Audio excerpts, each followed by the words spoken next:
강아지와 고양이, 신경 써야 하는 것과 건강을 지키는 방법이 다 똑같을까요? 고양이는 강아지와 전혀 다른 특성을 가지고 있어서 고양이만을 위한 전문 치료가 필요합니다.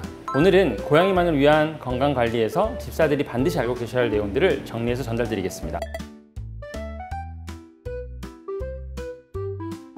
고양이는 강아지보다 훨씬 예민하고 반응이 빠릅니다. 낯선 환경이나 큰 소리에 민감하게 반응하고 스트레스만으로도 상태가 크게 달라질 수 있습니다. 강아지보다 손과 발톱을 자주 사용하기 때문에 특별한 관리가 필요하기도 하고요. 강아지와 달리 고양이는 특정 약물에 굉장히 예민합니다. 그렇기 때문에 같은 증상을 치료하더라도 약의 종류나 용량을 섬세하게 신경 써서 사용해야 합니다. 마지막으로 강아지는 보호자의 교감으로 안정이 되기는 하는데요. 고양이는 숨을 공간, 소리, 냄새 같은 환경적 요인에도 굉장히 영향을 많이 받습니다. 그래서 고양이 진료실은 강아지와는 좀 다르게 세팅됩니다.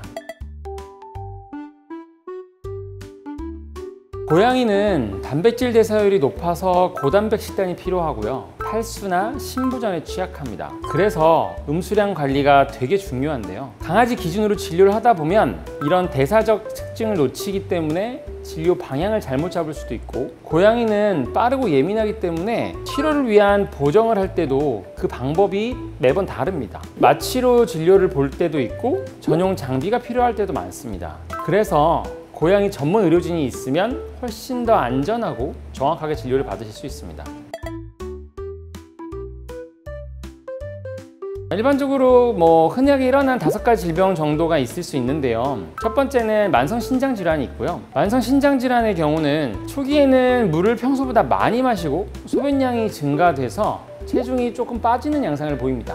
좀 심하면 구토를 하거나 밥을 잘 안 먹거나 그로 인해 탈수가 오기도 하는데요. 이런 증상이 생기면 만성신장질환이 좀 심해졌다고 생각을 할 수 있습니다. 두 번째로는 하부요로 질환인데요. 초기에는 화장실을 자주 가고 소변의 양이 적은데요. 소변을 싸고 싶은데 충분히 싸지 못하는 증상을 나타냅니다. 좀 심하면 혈뇨가 생기기도 하고 완전히 소변을 못 싸는 경우도 생기고요. 이렇게 되면은 확실한 응급 상황이니까 빠르게 병원으로 가셔야 합니다. 세 번째는 치주 질환입니다. 입냄새가 평소보다 좀 심해지고 음식을 좀 씹기 싫어하고 침이 많이 나오고 이런 경우가 있는데, 심해지게 되면 잇몸에 피가 나거나 심각한 통증을 느낄 수도 있습니다. 이렇게 심해지면 거의 모든 이빨을 발치하는 경우가 필요할 수도 있습니다.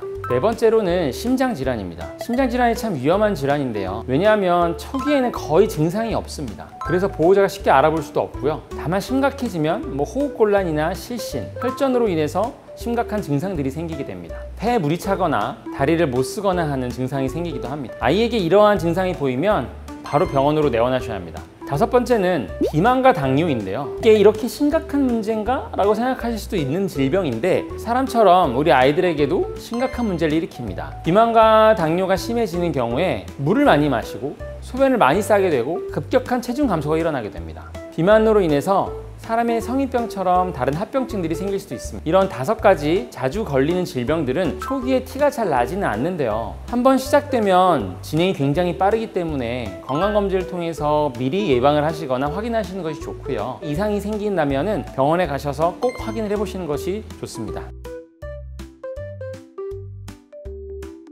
네, 사실입니다. 고양이는 야생 습성이 남아있어서 약한 모습을 보이면 다른 포식자들에게 잡아먹히거나 표적이 될 수 있다는 것을 본능적으로 알기 때문에 본인이 아픈 걸 많이 숨깁니다. 그래서 이런 부분을 저희가 미리 알 수 있으면 좋은데요. 고양이들이 자꾸 숨거나 또는 먹는 양이 줄거나 그루밍을 잘 하지 못해서 털이 지저분하거나 평소보다 잘 뛰어놀지 않고 캣타워를 잘 못 올라간다거나 놀이에 좀 소극적이라면 약간 몸이 불편하거나 어떤 질병이 생길 수 있는 것은 아닌지 의심해 보는 것이 좋습니다. 물론 이렇게 의심을 한다 해도 겉으로 드러나지 않는 경우가 많기 때문에 필요한 건 당연히 건강검진일 거고요. 걱정이 되신다면 병원에 가셔서 진료를 받고 괜찮다는 걸 확인해 보시는 것이 좋습니다.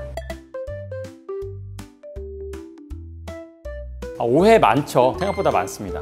일단 고양이는 물을 잘 안 마셔도 된다?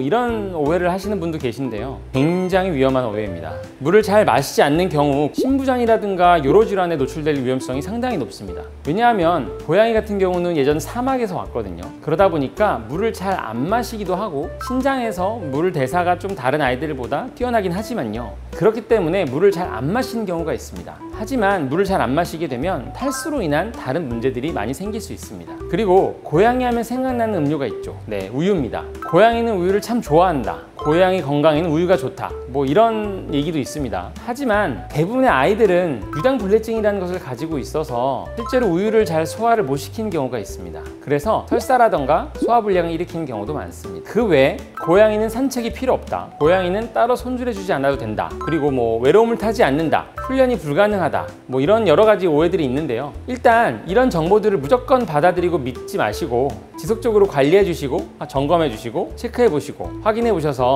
우리 아이들의 건강을 위협하는 것이 무엇인지 그리고 우리 아이들이 지금 원하는 것이 무엇인지 한번 확인해 보는 것이 중요할 것 같습니다. 당연히 필요합니다.